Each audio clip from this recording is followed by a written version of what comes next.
Okay, malapit na ito maluto. Ating ginataang langka. Munggo langka.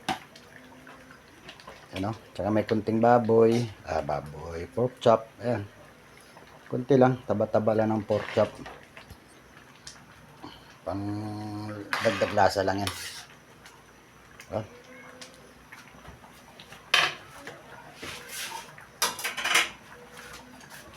Hindi na lang tayo magluto ng ano. Ginataang langka. Munggo langka. Ano? Ang ginamit natin dito kamyas.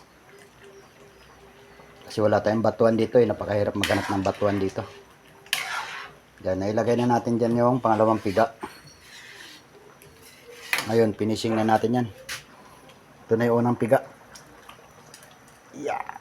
Unang piga ng gata. Diba? Pakuluan lang natin yan. Pag kumulo na, pwede na yan. Pwede natin sintensyahan yan pagka kumulo na. Ang ginagawa ko, hinahalo-halo ko to para hindi mamuo yung gata. Kami nga kasi nabubuo yung gata, naghihiwalay yung tubig. Yan. Hinahalo ko yan para halong-halo.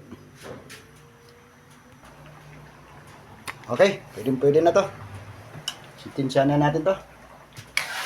Ayun o. Wow. Malapit na.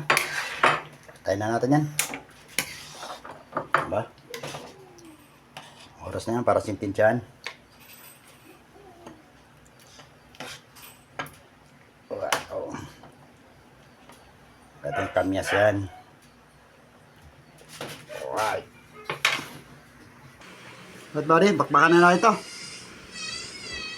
Tsaka naman na tayo sa munggo. Munggo langka.